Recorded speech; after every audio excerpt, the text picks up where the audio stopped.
Cantona. Gary Neville looking for his first goal for Manchester United, and what a time to get it! Manchester United are winning games, but everything around the club feels like chaos. VAR drama, injuries, transfer talk already starting, and managers who still don't know if they have a job. So what's the truth right now? Are United actually building something, or are we just papering over cracks? How are we, guys? We've had a few internet issues with Newcastle. It's an absolute shock, and I don't know what's going on at Jordan's house. Usually it's India dropping out of electricity, but this time we've got Jordan. We don't always have we've got petrol problems, now NBN issues. How are we, guys? Are we doing all right? I was better until I jumped on this podcast and had a really bad host. Other than that, I was doing great. You know us. We like throwing you under the bus. We got Dino here. He's probably ready to put you under the bus a few times. He's already written waiting. Different. Yeah, something different. I might actually run the comments tonight up past you, Jordan. Put him in the way of you. Yeah, awesome. I won't be. How you going, Tom? Tom caught up with Hinny the other day. Well done, champion. Yeah, caught up. Yeah, that was great, and it's good to see her back with the team. Like, obviously, I'm assuming first class flight back to Manchester, and she's back there in a big game for the girls in a few hours. But that was really good, and congratulations to her for winning the Asian Cup. Always good to see a bit of Manchester United success down under, and that was really good. Always, like, whenever someone from Manchester United is out here, whether a present or former player, it's always good to sort of show them a little bit of time and give them a little bit of respect. And she was very appreciative of her supporters club scarf. She needed a translator for me to say that there's a gift, you could take it. So I think she wasn't quite sure, but really good. And just counting the days now. There's a lot of days until United return. That's all we can do at the moment. Was she nice to talk to and deal with, Tom? Yeah, no, she was good. Obviously, the English is very sort of limited sort of thing, but there was a translator who did help. And you could tell straight away when she saw the United shirt, United, and said the girls won yesterday, because obviously there's a few hours after Man United, I think, we beat Everton in the Women's Super League, I think. And she's obviously been notified about that. And really good. And obviously a very good player. I follow the women's team quite closely this year. And besides Jess Park, who's obviously player of the season, but both Manchester United number 8s are going to clearly win player of the season for United. But behind Jess Park, Miyazawa in midfielders has been brilliant for them. So always good to add a little bit to your Manchester United collection. So very lucky this week. Yeah, mate. We caught up with them, like Johnny Wong and I. We caught up with the manager. We tried to catch up with her, but they whizzed her off the ground really quick.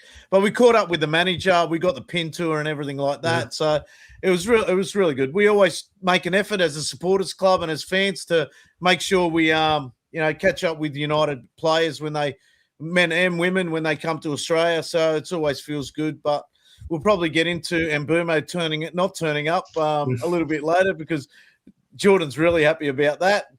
I've got Dino in here already. How you been, Nick? How you been, mate? All right, before we get into the good mornings, good nights, how are you? Yes, pretty good. The weather here is piping hot in Pune.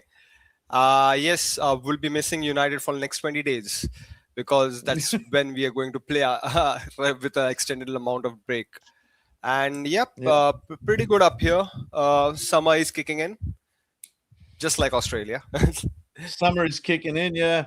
Well, we're out of summer now, but it's still quite warm, so thank God, yeah. It gets hot on some building sites.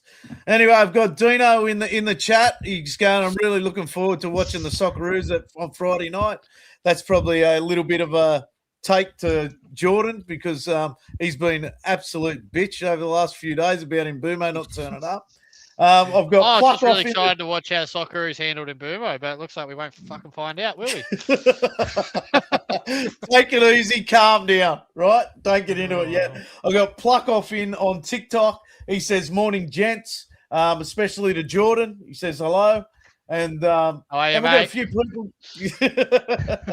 We're getting live. I've already restricted on TikTok for harassment for some reason. So I've been restricted for 10 minutes. I don't know why.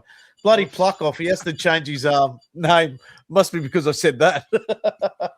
Well, it's probably me from talking about Mbeumo already. Yeah. Well, Xerxes, I got in trouble for doing a Xerxes post once because he goes around going like that. So, anyways, that was yeah. Anyway, let's get into it. Segment 1, the momentum versus the noise. Michael Carrick, he's winning games. United pushing for top 3. There's been a lot of VAR controversy over the past week, and I think people are still going on about it. And we never got together and spoke about the game. But what did you think about the game before we get on with it? Before we get on with talking about that VAR decision and how VAR's going in the game. Get rid of it. Anyway, get rid of it. I actually thought it was a pretty good game. I thought United were okay. I thought it would be a tough game purely because Bournemouth were on a run as well of 10 games unbeaten. United were the same. And I thought it was a pretty good game back and forth. And then the referee ruined it within, 15 minutes. The reason I didn't mind it at the time, obviously frustrating, we'll get into the penalty decision in a little bit, but away from home, Bournemouth in good form, us, the way I definitely view football, we're due to drop points at some stage again as well. So take all that into consideration and looking ahead to the other fixtures that week, I was pretty confident one or two teams in and around us dropping points, and they all did. I think all 3 did. Villa, Liverpool and Chelsea, everyone dropped points. Maybe I'm wrong with that. Not Villa. Chelsea, Liverpool and Newcastle. Newcastle might have been it as well. So I was always confident at least 1 or 2 teams would potentially drop points behind us on that weekend. So obviously I needed that to happen. If they all won, it might have been a little bit more of a disappointing draw for United. But I thought given the circumstances, I was not pleased, but I'm relatively content given our situation. I think if it was off the back of 3 or 4 losses or 3 or 4 games without winning, it would be a disappointing draw. But look, we're not champions. We're not double winners. We're not treble winners. We're Manchester United, who were doom and gloom 3 months ago. So all in all, yeah, disappointing in regards to the referee decision. But I thought performance-wise and result-wise, it way in a tricky spot. I'll take it.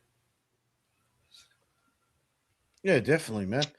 Definitely. Look, I think our fans are being harsh on United, like saying it was a poor first half and things like that. Look, we're still growing as a team. We'd be at the start of the season, we're worried about making top 8. Mate, we're sitting in 3rd position. We've got, I know we couldn't tell about the results that were happening on the weekend or anything like that. But United's just got to worry about himself, to be honest with you. And if we worry about ourselves, we're going to do well. And what do you think, Nick? You would have watched the game? Yeah, I did watch the game. It was pretty late at night. But yeah, it was quite disappointing in terms of what we could have achieved. The way we were playing was really good. So a couple of last games that we had, the first 45 minutes we were struggling, but this particular game we were in control. Obviously, the referee did ruin the second half of the first 15 minutes by giving all these crap decisions. And we are not, as usual, not interrupting, intervening in the decisions that was not right. But all in all, I remember Yoni was saying that he is expecting to have 2-2 as a final scoreline, and that's what happened. But all in all, Bournemouth coming strong because of their past record, and we were very decent. So I'm okay just because other teams have lost and dropped the points, and then we are comfortably sitting in number 3, probably 6-7 points above Liverpool and Chelsea. So let's see a few games in future how it turns out, and hopefully we are not losing the momentum after 20 days of the break. Yeah, I mean that was last time we had the big break. What was it? 13 days. The first half, it was Casemiro thought he was still on holidays. I actually don't think Casemiro's actually recovered from that 13 days because he has been a little bit off the ball. What do we have? 2 games since this break? I think it was only 2 games, and then we've gone on a break again. Mate, it's crazy to think how much time. Look, next year's going to be a better year, obviously, with Champions League or Europa League. I think we're going to quite comfortably make Champions League, and we're going to see a lot more games during the week and stuff like that. And I firmly believe everyone talks. I still remember at the start of the season when everyone was talking about United having big breaks and playing once a week. We'll be able to, work on things and everything like that. It's absolutely just flipped on its head. It's been the total opposite, hasn't it? It's a worse thing for a big club. Maybe a sort of club, maybe fighting relegation sort of thing. Maybe they would benefit from just playing Premier League football and that one game a week. But for a big club with big wages, with big egos, with big personalities, with big expectations, you need to play your whole squad. You can't play 13, 14 players. You need to keep 23, 24, 25 players happy. And by that, you need games. And you can see if a player has 3 or 4 weeks off with not playing, then they come into a high-pressure situation and need to perform. They look a little bit rusty. I'm not saying that's specifically the case with Casemiro, but just that is the importance of having games. And look, let's hope it's not Europa League or let's hope it's not Conference League, but it's a hell of a lot better than no European football. Oh, definitely, man, definitely. Look, we need it as a club, and like you said, Tom, that big club thing. We always need to be in Europe. No matter what, we need to be in Europe. And as much as like over the past few years, we've been talking, yes, we've been back and forth from Europa League to Champions League. And we need to be Champions League. If we're going to keep talking about how big a club Manchester United is, we've got to be Champions League. And I honestly get sick of hearing about the Europa League doesn't matter and stuff like that. But you know what? We have still been winning trophies over the past few years and things like that. And it has been poor for us, obviously, this year. But in terms of cup games and stuff like that. But we really need to, as a big club, be in Champions League. Nick? Yes, definitely. Like playing in Europe and especially having those extended run of games keeps the players in good shape. Just like Tom said, Casemiro returning after 13 days look lethargic, and I feel this international break won't have that much of a difference because Casemiro would be playing for Brazil, but United competing for bigger competitions like UCL or probably Europa League as well. Don't forget that Europa League has become more competitive. It's not like 8 to 10 years back that Europa League was considered as not that league and it was a Mickey Mouse trophy, but it is not like that. Much more teams are growing, being very competitive.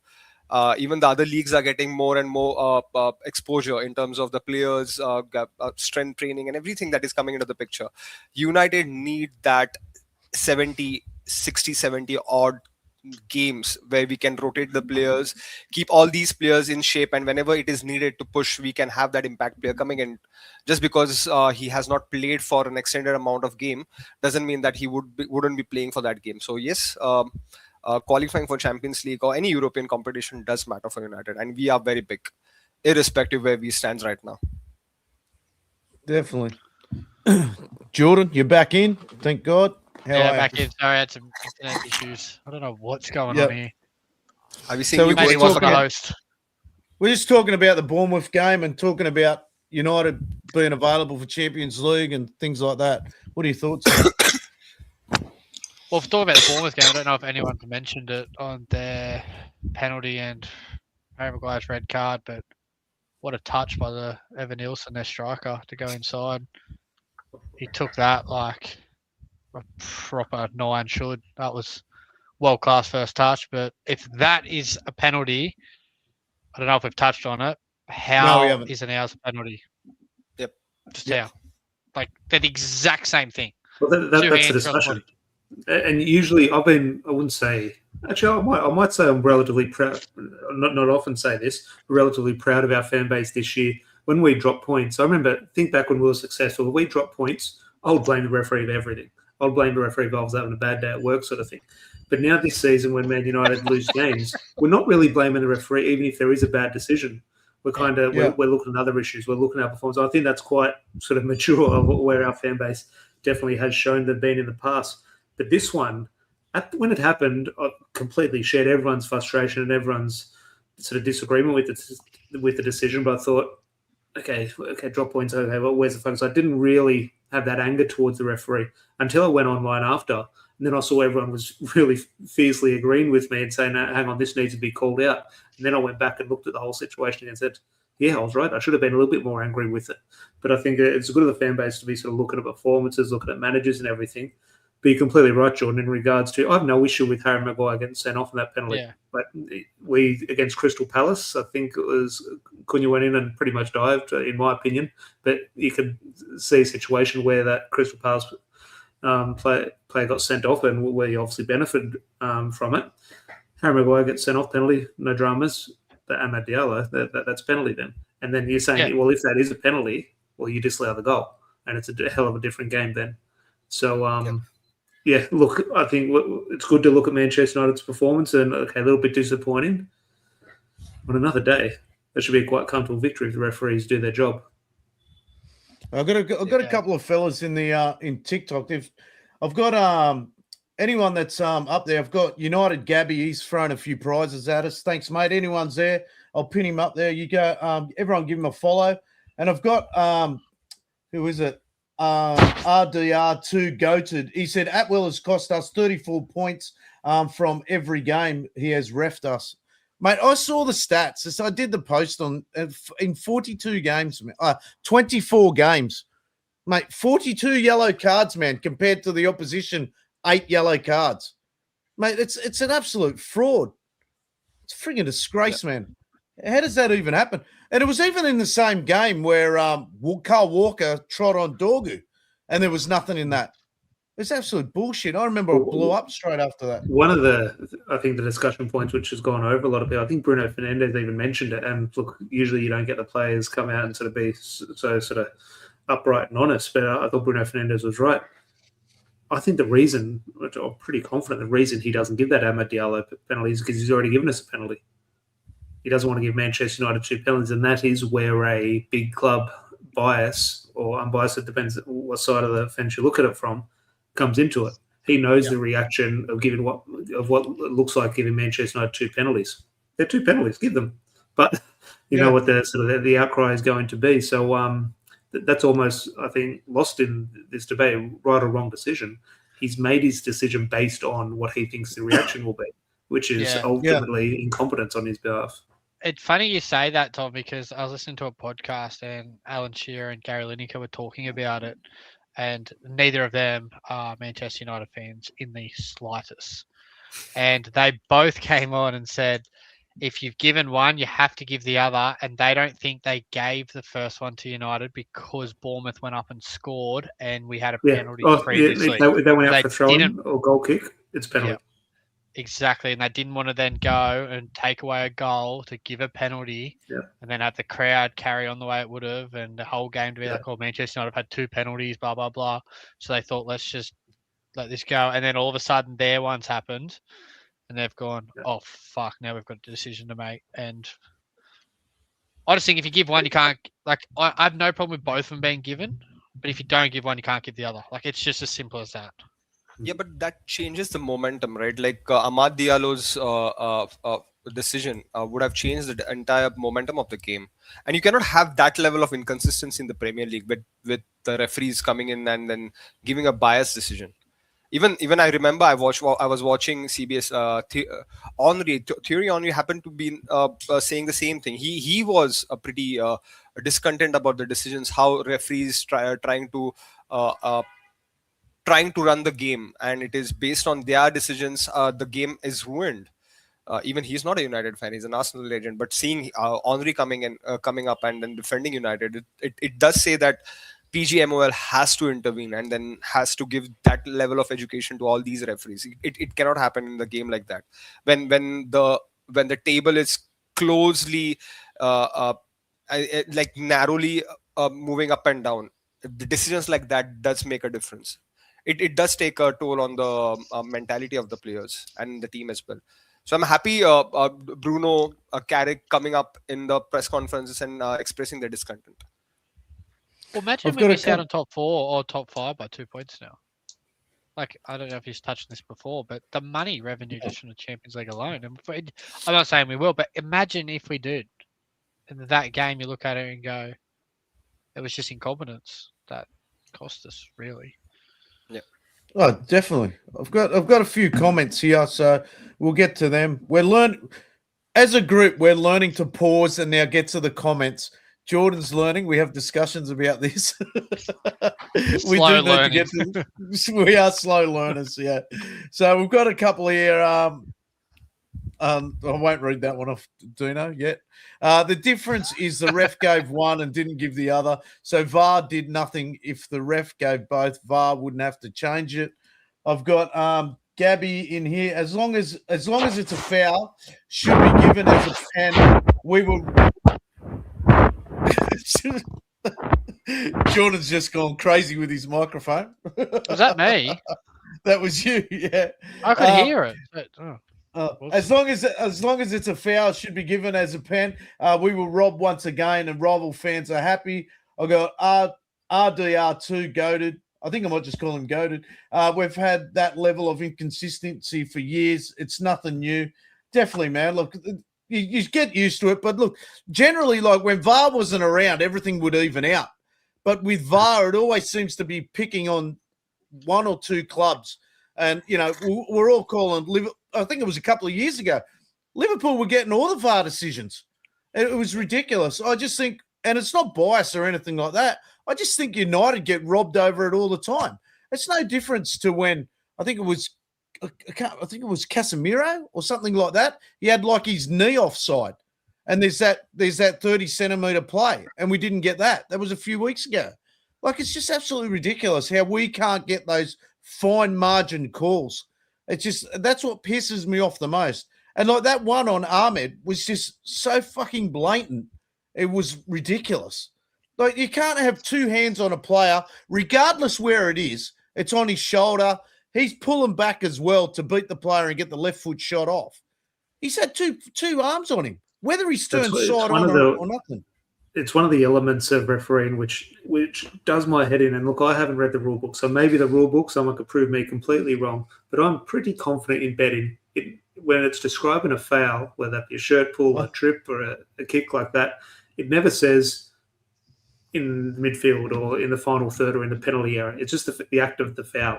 However, referees just officiate so differently. If Ahmed gets pushed over on halfway, no one blinks twice. Free kick. Just about to say that, Tom. You put it inside the box, and we suddenly have this huge debate. Oh, was it enough to give a penalty? Was it not? And I just think referees just referee the game completely different. Can you imagine the shirt pulling on corners? That was done on halfway. Yeah. Foul. Oh, yeah. But in front of the goalkeeper on a corner, hang on, we're not sure. Is that enough for a penalty? Well, it's a foul outside the box. And the moment you start giving penalties, it stops. Yeah. Yeah. Saying that, like we're all talking about Harry Maguire getting sent off. Now, I'm sure the actual rule, and it hasn't been mentioned, the actual rule changed, I think it was last year. If they get a penalty, regardless if it's on goal or last line of defense, it's a yellow card and penalty because the penalty cancels out the red card, depending on the challenge. My interpretation of it is if you go for the ball, and the interpretation was Harry Maguire, that wasn't an attempt at the ball. Okay. That's my interpretation of what it is. If there's a genuine attempt to win the ball and it's a penalty, you stay on. If it's let's say professional foul sort of thing, which was deemed with Maguire, that's my interpretation. But I agree. Sometimes it leaves you baffled when you see something. Hang on, that was a red card. This is yellow. What's the difference? I agree. Look, if the rule is you got to go for the ball, then mate, he's off. I hold my hands up. He's definitely off. Like he got ripped by that touch. That touch was so good. It was brilliant. And he wasn't even aware. He was totally in the wrong position to defend it in the first place. Like it was off his left shoulder instead of being off his right shoulder instead of being directly behind him. I would actually love to see the frame just before that. I never really took notice. The frame before that where he was actually standing, where he was actually talking to Yoro, where he should be or something like that, because it was like he switched off totally to that touch or even to that ball being fed into him.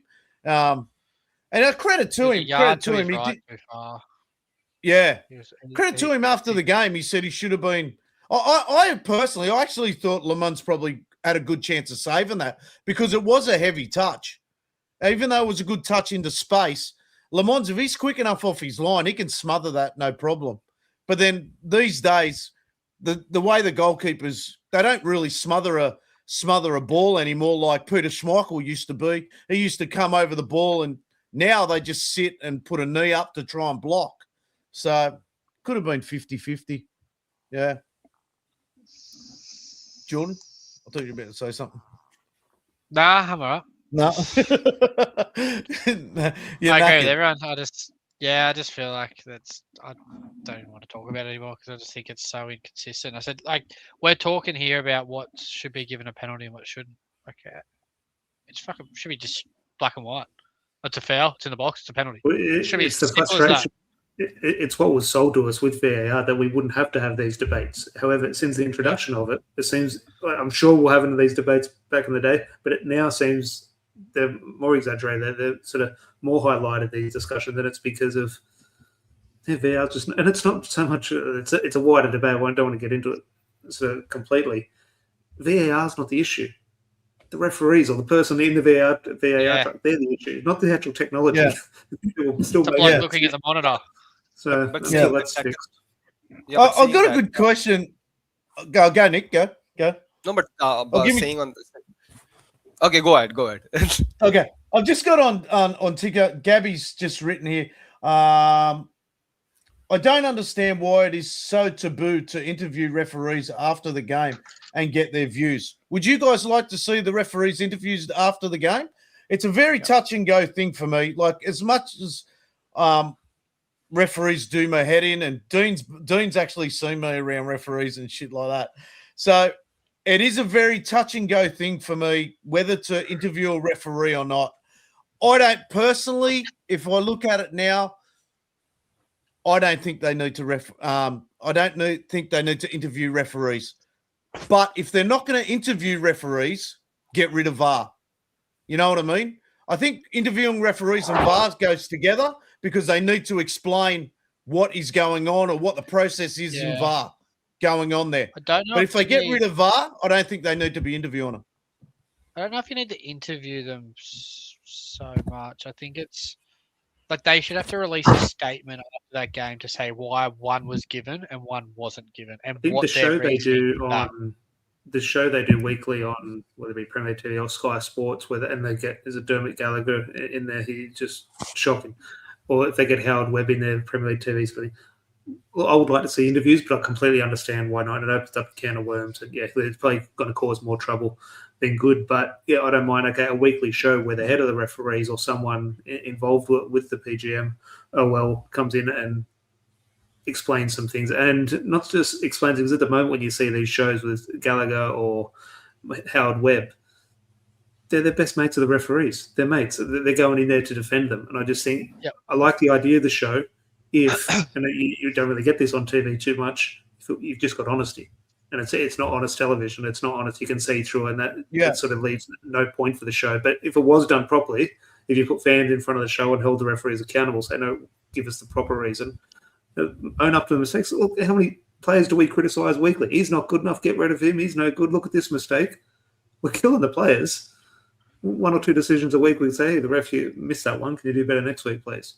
I think the referees show that the bosses need to do a little bit better in regards to the way they communicate referees' performances.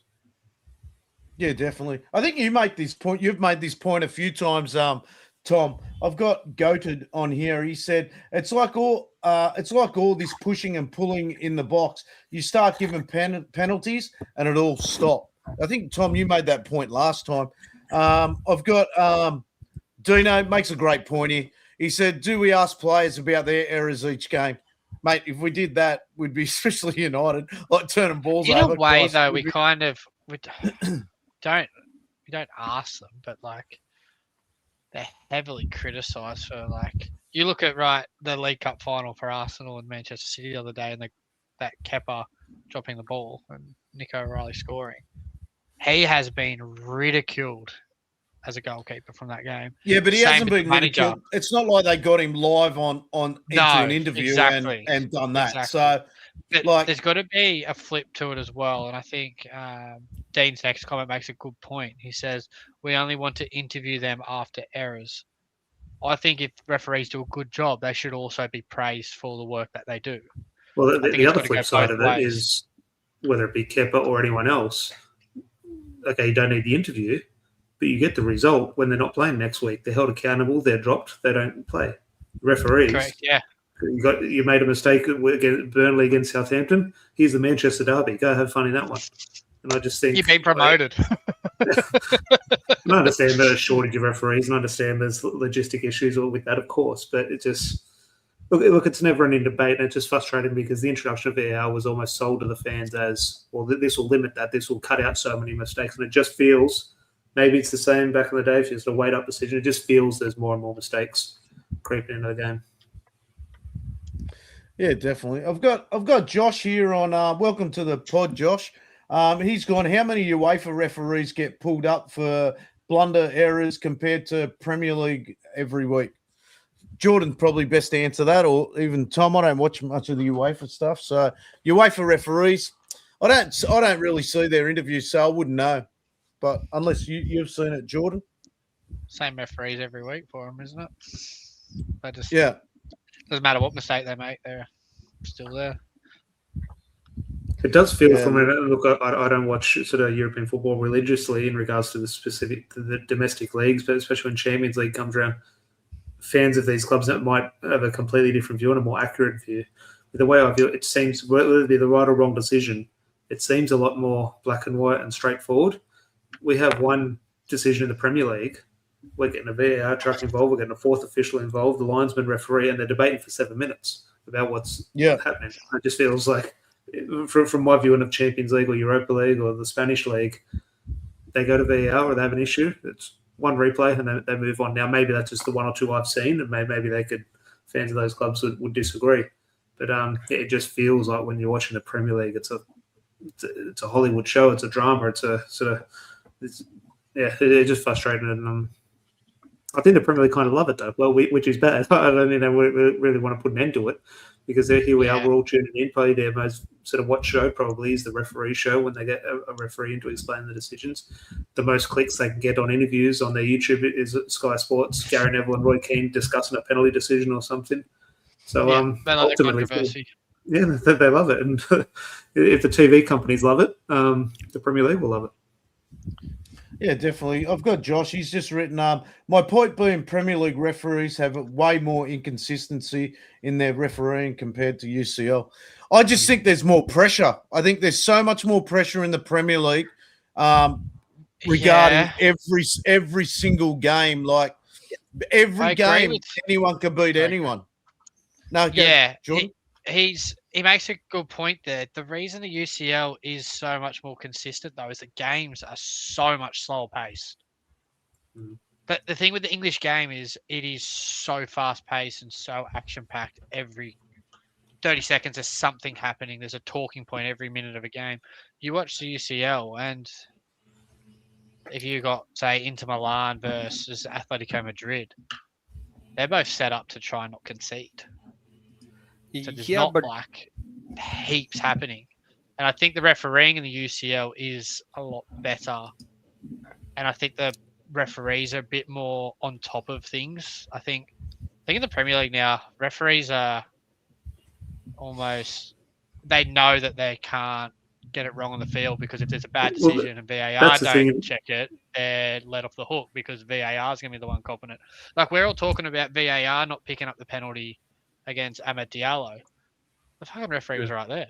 It's a double-edged sword with it, because VAR, it depends on what way you look at it, could provide, an argument is made, a bit of a security blanket to the referee. They can go out there knowing, okay, I can look at other things, because if I do make a mistake here, the referee will save me, and ultimately as a team, we'll get the correct decision ultimately. But then you also look at it from the other point of view, where the referee will be watching something going, God, is that a mistake or not? I'm going to humiliate in front of sort of millions of people that I've missed this, but I'm going to be corrected in front of everyone. So that adds a pressure in regards to how did you miss that before?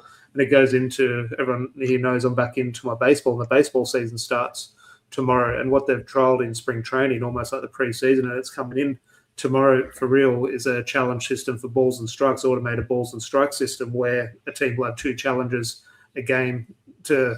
It's pretty much like Hawkeye or VAR, where computes if it's a ball or a strike.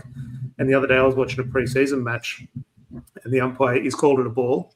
The player challenges it, and he's still on the microphone and says, okay, player's challenging the call on the field. And he's still got his microphone on, and he goes, fucking hell, please be a ball. And that translates to that goes away to the crowd. Because love he that. knows. That's crazy. Because he knows it's still so scrutinised because he might have missed 4 or 5 in that Yeah. game, and it's every decision is highlighted. Well, you missed that one, and so the VAR does provide a security blanket, but it also adds huge pressure. I love that. I think the refereeing, since we've had VAR, I think the refereeing's got poorer. Definitely. Yeah. It's so poor now, the refereeing. They don't know what to officiate on. They don't know what to let go. And they're just hoping VAR covers their ass. And it's become a disaster. Like the first thing I always talk about is referees having a feel for the game. And I think that's one of the biggest things referees don't have, especially in Australia. Referees, man, they have no feeling for the game. And my daughter was a referee. And the reason why I thought she was very good was because she still played football and she had a feel for the game. And obviously, like, my knowledge rubs onto her and everything like that. I think that is a big problem. I think in the future, I think ex-players should come in and referee or something like that. Something needs to change. In the truck, there should be an ex-player, in my opinion. 100%, man. The ex-players got to get involved. There was a moment. Yeah, I feel. Sorry, you go, Nick. Yeah, I think. No.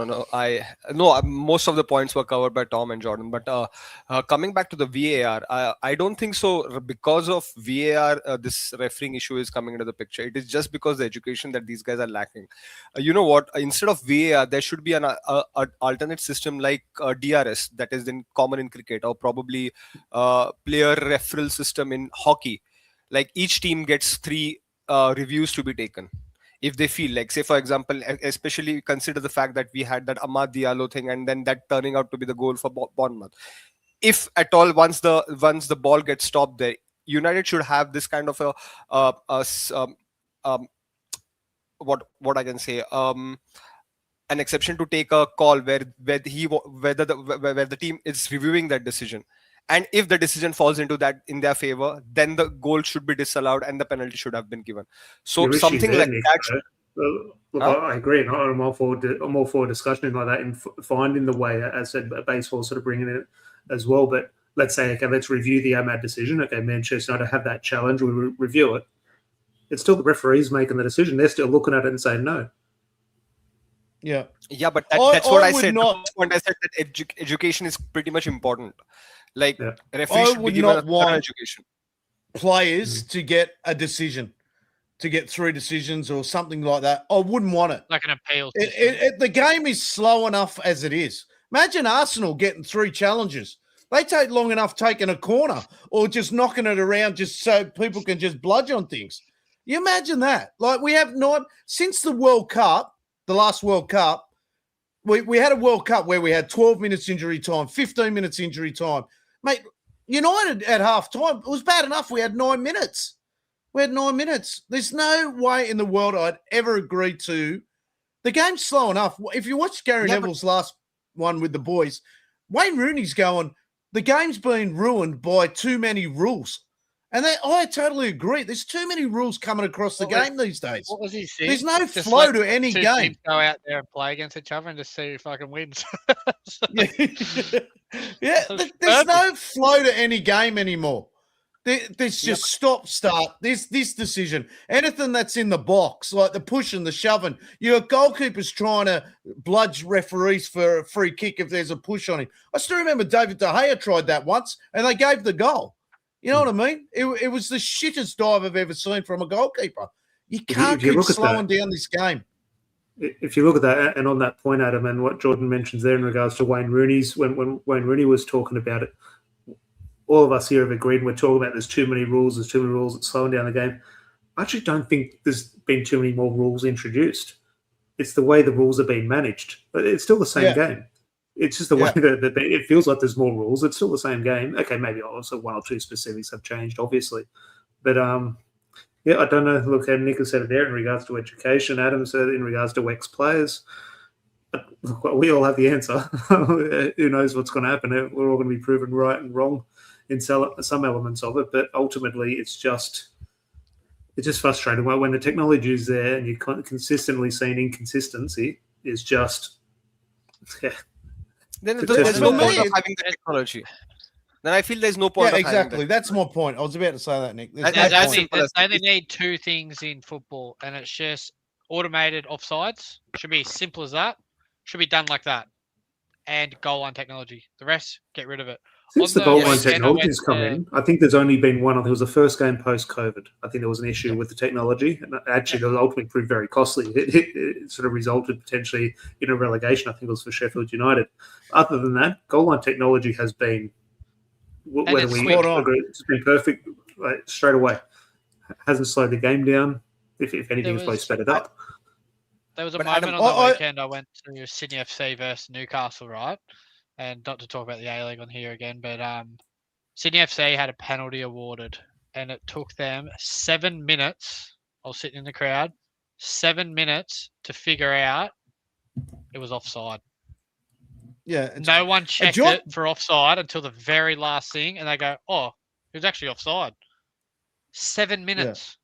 It's The crazy. players were fucking I had- nearly going for runs on the sideline to keep warm. I got Josh on here. You're talking about the automated offside. So he was saying, is it the Bundesliga that's got the automated offside? I've never seen that. How's that work? The automated offside. What is it? Got a camera? The running Premier down? League has access to it. The Premier League can use it. They've just some legal agreement or some licensing agreement have They've got not- the semi-automated. they've chosen not But to the use it. Bundesliga So are testing it. Like, it's Okay. not. From what I've seen in the Bundesliga, though, it's like instant. Like, instantly he's offside. Like, it's like linked to the watch, and the referee goes, "Okay, he's offside." They pull it up, and it's just a I think straight line. with offside and as it's- well, though, it becomes such a, and again, it's a wider debate. I will sort of revert it back to Manchester United soon, but okay, well, we're talking about that happening, and okay, team Manchester United playing Tottenham, is that going to affect Tottenham going down into the Championship? What about the team in the Championship who their ground doesn't have access to that technology? Their game is just as important in regards to being promoted to the Premier League, and I just think. And look, man, the FA Cup has that issue with goal line technology in some grounds as well. So it's always going to be an issue which you're never really going to completely solve. But where do you draw the line? Is it in the Championship? Is it in League One? Or is it just in the Premier League? And what game is more important, the top of the table clash in the Championship or the bottom of the table clash in the Premier League? Well, in theory, they're the same match. So just frustrating. Frustrating. I've got Goated in here, and he's gone, bring back the chaos of Wimbledon football in the 80s and 90s. Can you imagine it? And then I've got Gabby down the bottom here. He's gone, where is it? Bring that chaos back, and he's gone. Yeah, Martinez and Casemiro will be kicking opposition players every match. But that's if Martinez can stay on the pitch. Like, it's just there's so many things you can talk about. It's with referees and Well, I don't know. look, I just think get rid of all of there's it. still that Just let the human ref element ref it. in there. Yeah, that's We what I mean. say It's a get rid human of this, game. Jordan. I Look, reckon get rid of all of it. I agree. Like goal line However, technology. Like, it's yes, gone there's too errors, far now but it's because we've had a taste of it. You I can't know. because now they're not going it back. goes through and then there's a bad decision. We're saying we've got the technology, use it. It's got to the stage now where it's in. You can't get rid of it, even though a lot of us would agree. Yep. Get rid of it. It's just gone too far. Now it's part of the game. How do we improve the management of Do you it? reckon? Yeah, but Tom, Oh, can you millions, imagine hundreds of if that was the Hundreds last of game stuff. of the table of the Premier League, and if that decision would have impacted a Champions League spot, don't you think that would have cost a loss? Like, just imagine, like, we need 3 points to win and then just qualify for the Champions League, and then we don't have the player team review. Just that's the same thing that I was explaining. Just because VAR is not intervening, or just because of the incompetency that the referee is having, we would have lost that UCL spot if this is the case. Or either have the technology, and if you're having the technology, you need to upscale it, like use it thoroughly. Just because the referee is not doing or taking that decision doesn't mean that you cannot use the technology. As much I've as we've got talked Dino here. about VAR, Dino's we made a haven't good even- one just here. Oh, yeah. Name one sport that technology works. It works good in DRS. tennis.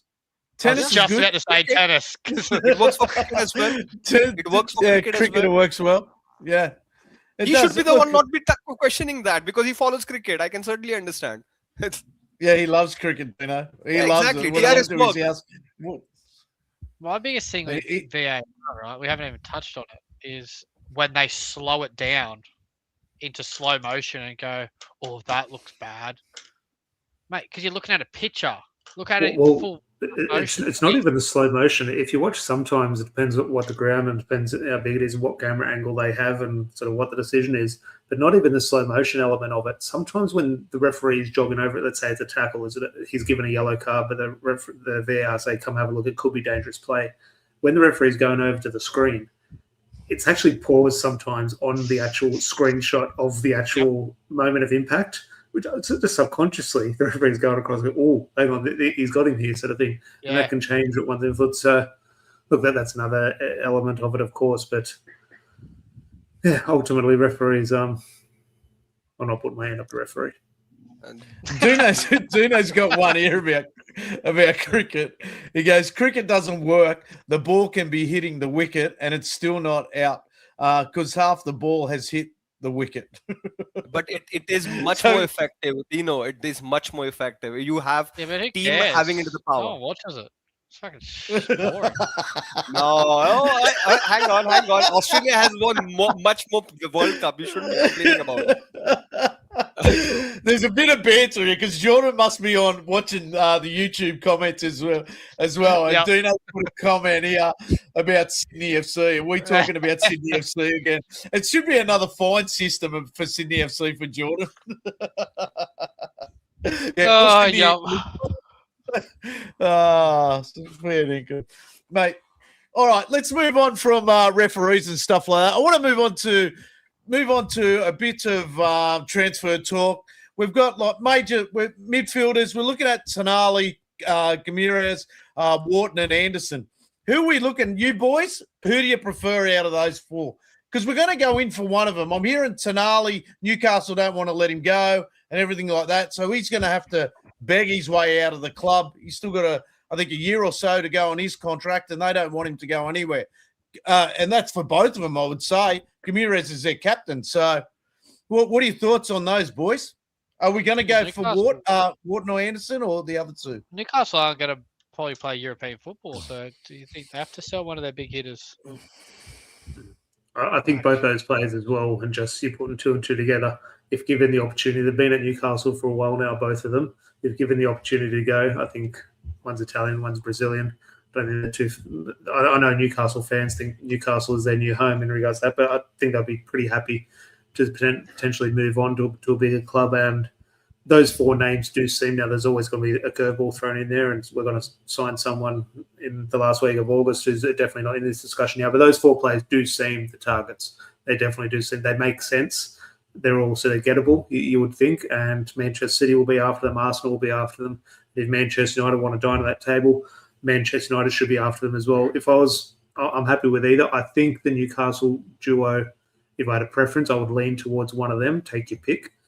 Maybe I think Bruno G is probably a little bit more suited to maybe what Man United need now. If Kobbie Mainoo is going to be signing that new contract, but I definitely wouldn't be saying no to Tonali. What I would say in regards to whether it be those two or anyone else, our big midfield signing, if we want to do whatever we want to do next season, is that win a Premier League title? Is that really challenging it and start winning trophies again or the Champions League? I think that midfield signing, whether it be a Casemiro replacement or just the top signing in midfield, for us to be successful next year, that almost needs, just the feel I have, that needs to be like the signing of the season. We've got, if Bruno Fernandes does what he does and Šeško improves sort of thing, and Mbeumo and Cunha do what they do, and Lamens, I have confidence there, and the back four is relatively strong, and maybe a little bit of improvement needed in our back four. But I do think how many years, it's been over a decade we've been discussing recruitment in midfield. We've never really got it right. I think if Man United, to make that next step, if we go sign a player for £100 million in midfield or £80 million in midfield, for us to be where we want to be, they need to perform like a £100 million player in midfield when they arrive. So that is, I would be leaning towards the Newcastle duo, but yeah, fingers crossed. Well, one of them comes. We could be having a discussion about a different name in a few weeks, but if I had my choice, just how much Newcastle fans love Bruno Guimaraes, I'll just love the meltdown because I know how much it would piss them off seeing him in a red shirt. So that is probably where I'll be leaning at the moment. I love it. I'd love it. I've got Dino here. Dino's going to start copping fines as well for talking about Chris Wood every podcast. So Dino will have to watch him in the championship next year when they go down. Yeah, and Dino's got here Levamento, Lewis Hall, Bruno Tonali. Everyone will be chasing those four. It'll be an interesting summer. Look, everyone, Manchester United need to step up here. They need to. We're now in the top three. They need to put their foot down and show that we are the dominant club in England again. And we need to move forward with this. We need to move forward as a club and get our dominance back into bringing players back into the club. We can't just keep relying on our history and everything like that. We need to start making good deals. We've been lucky enough with Mbeumo and Cunha and Le Mans. We've made some good deals over the past year or so. So hopefully we can keep that momentum going and we can bring, I don't know, do you think we usually bring 4 players in, don't we, in the summer? We usually bring 4. So hopefully it goes that way. I'd take Lewis Hall in a heartbeat. I think Yeah. he's going to be so good in the next few years at left back.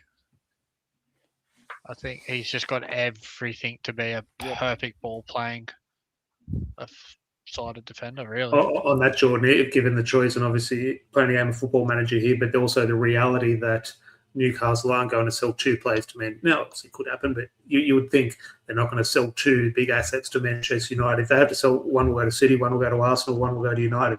Definitely not 2 of the same club. Lewis Hall or central midfield? Oh, you're giving me either one of the 2 in the midfield. Yeah, that's right. Because I think Lewis Hall could potentially, weirdly, cost just as much as one of the midfielders. Oh yeah. And I think I actually see midfield. I see Arsenal probably going in for Lewis Hall. I see him and that Lewis Miles Skelly as their 2 left backs for the next 5-6 years. But yeah, I like Tonali a lot, but I also liked him at AC Milan before he came to Newcastle. But Bruno G can just run, man. He can just be a dog in that midfield. And is that not what we kind of need next to Manu? I think Bruno G kind of looks, just my viewing of him and my recollections of watching performances, to replace Casemiro. I don't know it's an easy comparison in regards to Brazilian, but area of the pitch, similar sort of traits is probably my opinion. Out of those names, Anderson, Tonali, Wharton, Bruno, the closest to Casemiro. And if we want to continue on this train, which we're doing under Carrick, it's a seamless replacement. I'm not saying he's sort of Casemiro 2.0. I just think he's more similar in that area of the pitch in terms of what he brings. I see Man City going and dropping 100, 110 million on Elliot Anderson. I see them picking him up. Yeah. See, there are a lot of factors that would impact United transfers this season. First of all, we need to be sure who will be the manager. So that is something that I've raised in the last podcast as well.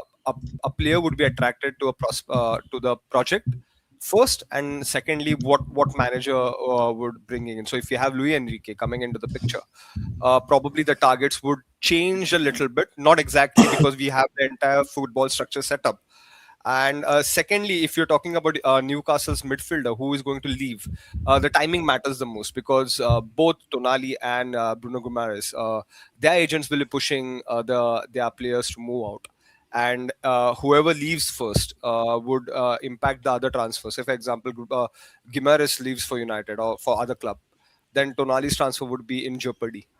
And that goes vice versa for in the same situation. But I feel Tonali would be an ideal midfielder considering his age, his tenacity that brings into the game, and especially I feel the only thing that that would be a concerning factor is his long-term contract that he had signed that runs down to 2029.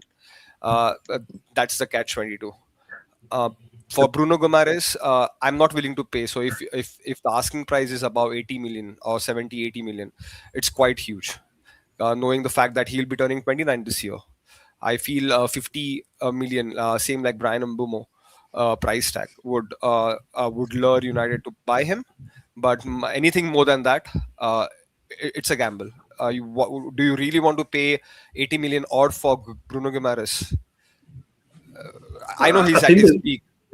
it's weird, and obviously I'm not a financial expert, and you look at and you hear all the reporting around Manchester United and the books and the debt and everything, and it's not pretty viewing sort of thing. But you go look at what Liverpool spent this year, 400 something million. They might not make the Champions League. The game weird. It's changed. I don't know the idea of we've got to now spend $2 billion on a new stadium. We're still owed hundreds of millions in unpaid transfer fees. Manchester United want to be successful next season. Don't have to go spend money. And Dino mentioned it earlier in the chat. We're talking about, okay, would you take Tonali? Would you take Wharton? Would you take Bruno G? We probably need to bring in 2 or 3. We probably need, if we want to be a proper team next year, you're losing Casemiro, you hopefully, with all due respect, lose Agate. You've got to need 3 midfielders. And, okay, we have to want to lose spend it. Is the discussion 80 million on this player, or should we say 200 million on central midfield, where that be 2 players? I think you need a big boy in there. I think you have to have a big boy replacement come in that's going to blow a bit of the budget. Like I think they're in a position where they're going to either go, we're doing a project for the next 2 to 3 years, we're going to try and build someone up, like get an Adam Wharton and just say, stick with him and Cobby in the midfield, which I don't think would work personally. No.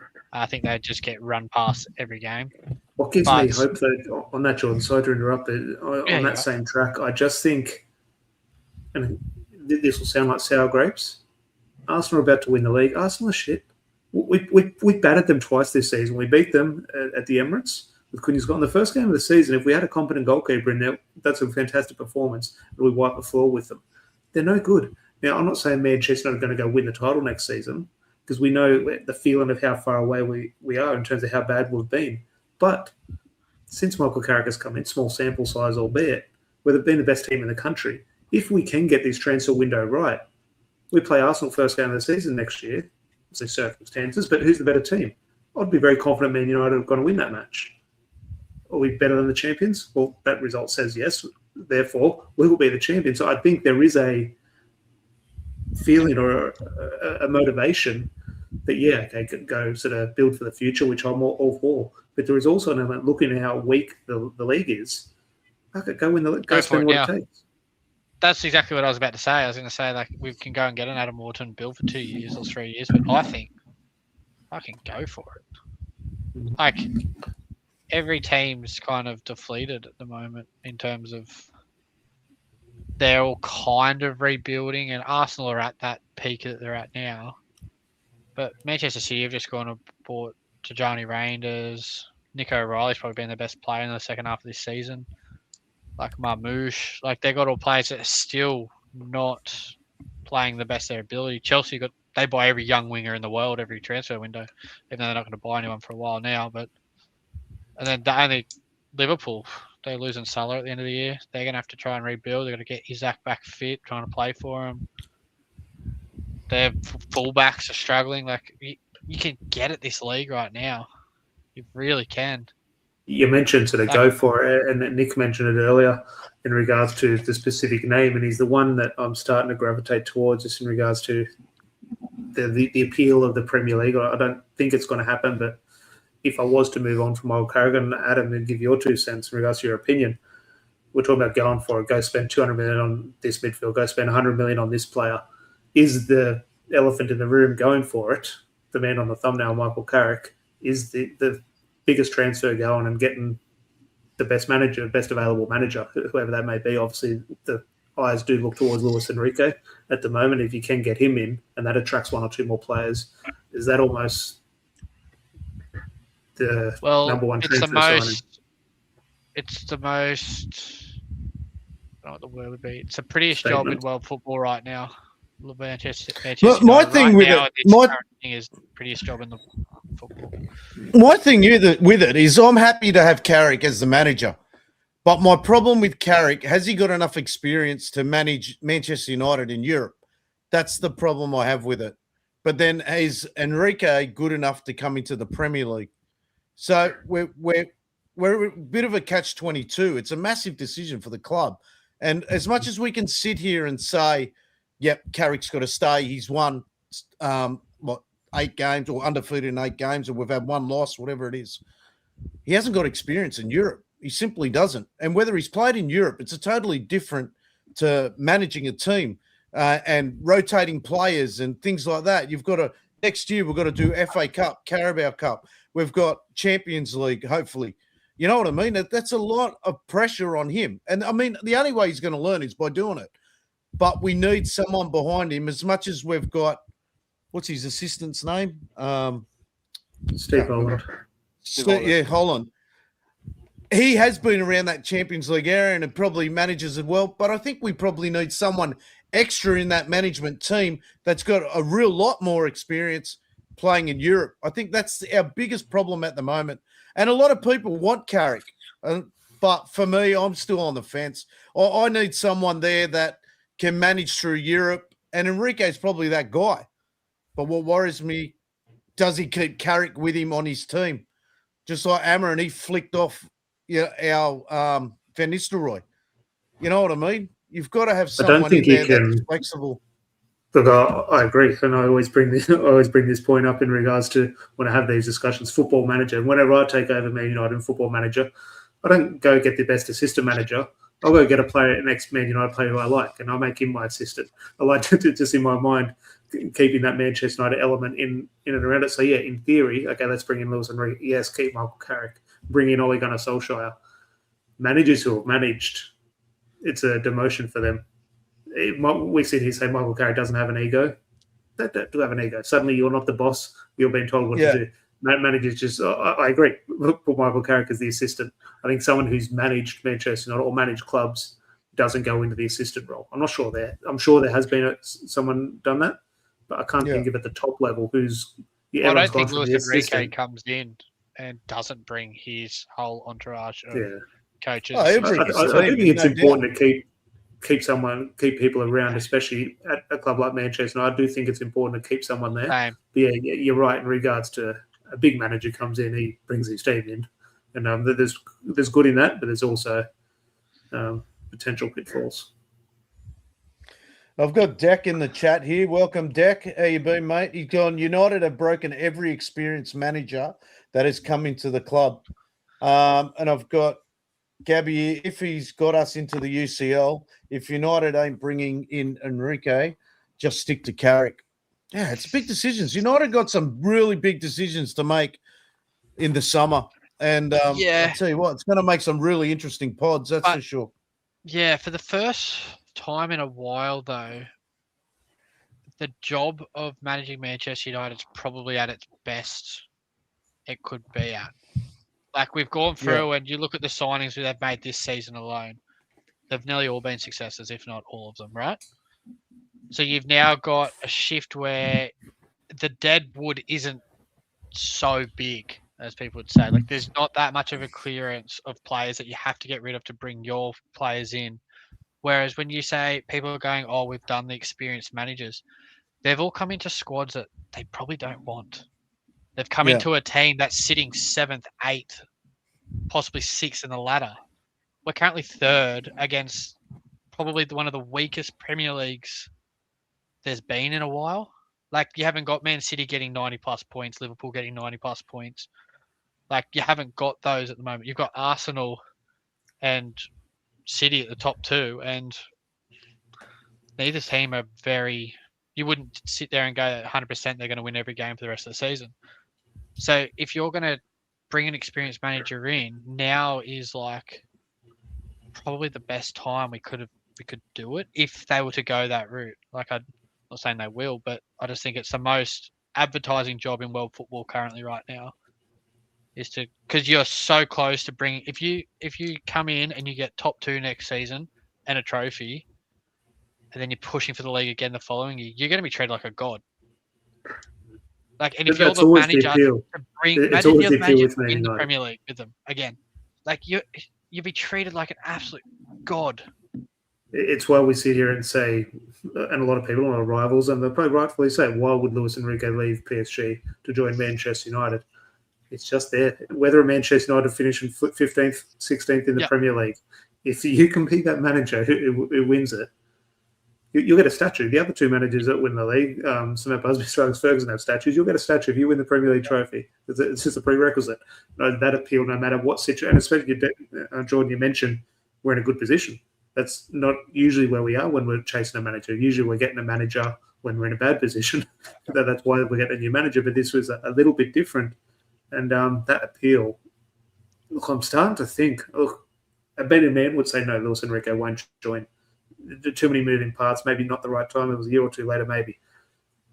Maybe it's a little bit of hope, and maybe if we start losing a few games and I'll have a bad feeling around United, I'll think no. But the feel-good factor at the moment, it's a little bit of hope that, and look, I want to see Carrick rewarded. I do like to see Michael Carrick as the Manchester United manager, but yeah, I'm starting to lean towards let's start looking at Luis Enrique.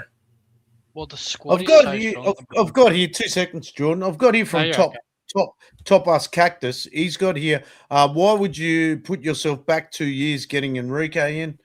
I don't really understand. I don't watch much of Enrique. I think he means style and stuff in terms of players that we'll have in the club. Yep. So I was thinking, do you go back 2 years and try and build a squad with Enrique? Enrique's not brought in to build squads. He's brought in to win things. He's a serial winner. If you bring in Conte, you're bringing him in for 3 seasons to win 2 league titles, and he's going. That's what they are. And the squad we've got now is probably as closest to what he's going to get if he was to manage any other club around the world, to be honest, that he's got at PSG. Yeah. Other than we don't have that striker player like Ousmane Dembele. Every other position, we're quite similar except for our fullbacks, which we hope to replace. I've got Jordan. Dino here. He's gone. Ruben cleaned the house and should always be remembered for that. 100%, man. He turned things around big time for us. I've got one here from Gabby here. Refusal to offer Carrick the job just to appoint De Zerbi, Alonso, or Nagelsmann is a rinse and repeat. Sounds like he could potentially be off to, and who knows, I think it would be ludicrous for them to announce it now, unless he's got some type of clause in the relegation clause. But it looks like De Zerbi's relatively close to Spurs. I just think if he was to take over now and they got relegated, surely that's he's got a break in his contract where he could get out for De Zerbi to take over now. And if he goes down, they can't. It would have to be an interim basis. But, you would never want to take that job right now, though, would you? It doesn't matter who you are, because what's the best outcome? You come 17th. You keep him in the league. That's your best outcome, and you still have on your record you finish the season 17th with Tottenham. As much as you can't go into the details, I'd just stay far away from that. I don't want any of them. I wouldn't mind Nagelsmann. Don't think he's a young manager. I don't. But I feel getting Nagelsmann, it's quite tricky. We had our chance with Ruben, tactical manager coming into the picture and then driving the force in United, but that didn't work. United's entire philosophy works on a different ball game. I don't think so. Nagelsmann would fit into. I think Luis Enrique, just like you said, like if you want to win the league or win the trophies, yes, we have to put a bet on. We have to put a bet on Luis Enrique. But that being said, I think Carrick. I feel, considering all the factors, Carrick would be the guy who would be leading United in the next season, irrespective of how the European Champions League is turning up. I don't think so. Any manager would put their case into jeopardy in terms of managing United. It's a suicidal job. It's the world's hardest job you can ever have to manage a club like a size like club like United. Yeah. Look, boys, we're an hour and 10 minutes in. I think we might just I want to touch on to the women before we call it. The women have got Champions League at 7 a.m. here. Not sure what time it is in the UK. They're playing in their quarterfinal against Bayern Munich. And they have got a few injuries. We all know Ella Toon's still out. Anna Sonsberg's out. Is it Rofflo? She could pick up a knock, but she should be in, no problem. And Riviere's been a bit sick as well. So good luck to the girls. You know what? I just did a reel before we came on about Manchester United with all this time off, I think they got 3 weeks off. All their games, they got a derby coming up, everything like that. Manchester United supporters need to back the girls, get behind them, watch their games, get out to they're playing at Old Trafford, which is fantastic. They'll be playing the other games at Leah Sport or away. It's their time to shine over the next 3 weeks. So Manchester United fans really need to focus on the women, and because they need to get into that Champions League spot for next year as well. And good luck to them, man. Far out. It's been a long season for them because they haven't got much depth. And they've really been playing well. So, Tom, you're up on the women all the time. What are your thoughts on the game, mate? Yeah, well, this whole discussion we've had over the last hour has been Champions League football at Old Trafford.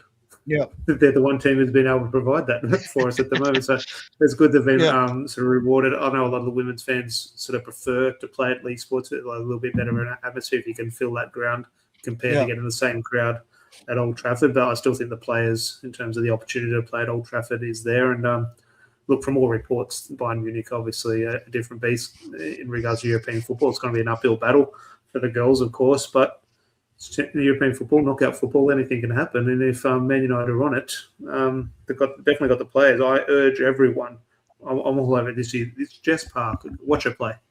She's absolutely brilliant. She's brilliant to watch. And if you've got a player like that on the field, if you can keep it tight and sort of not give up too many chances, you've got a chance, especially at home. So if Man United can get a result or even a win and take that to the second leg, fingers crossed, because as I said, this whole discussion over the last hour has been about Manchester United and Champions League football. And now the discussion is obviously in the last couple of years, we've added another element to that in regards to the women's team. But ultimately, it's always going to be a part of Manchester United's history, and fingers crossed they can go one step closer. Mate, people are forgetting too. This is their first season in the Champions League as well. Yeah. First season, and look how far they've got, man. It's crazy. It's a pity Ella Toon's out with that hip injury, and they could well and truly do with her tonight. But you know what? You've got to play with what's ahead of you, and good luck to the women, mate. I think they'll do all right at Old Trafford. I think they'll definitely. They've been actually. It's good that Hinney's back in the team for them in the midfield, because they've been missing her over the past few weeks since she's been away. And at the start of the season, they beat PSG at Old Trafford in the group stage of the Champions League. So maybe a good hunting ground for them. But yeah, you're right. Especially obviously that Australian connection. The last couple of days, Mia Zhao was back, and yeah, they definitely do need to keep the ball as much as they can if they're going to be up against Bayern Munich. And we'll just quickly touch on Jordan with Mbeumo. Mbeumo's not coming.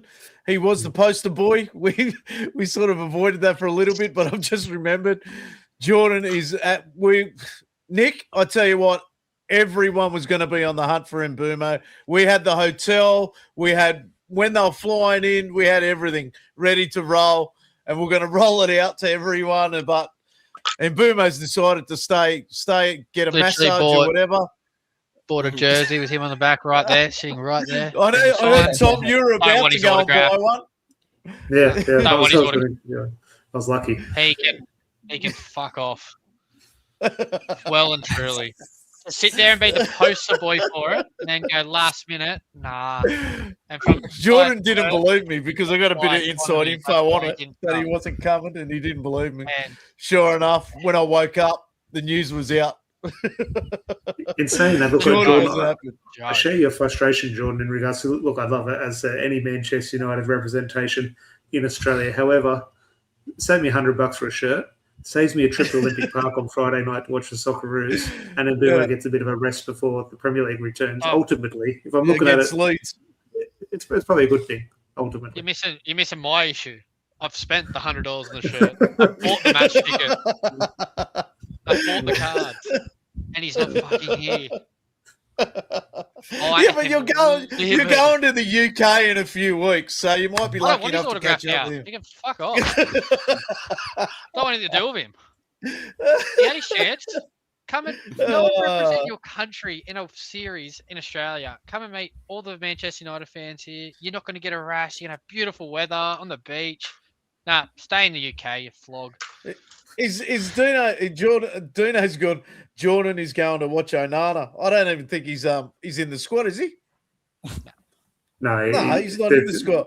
Yeah, and then we got And then he's got, all we'll see is Messi, you part-timer.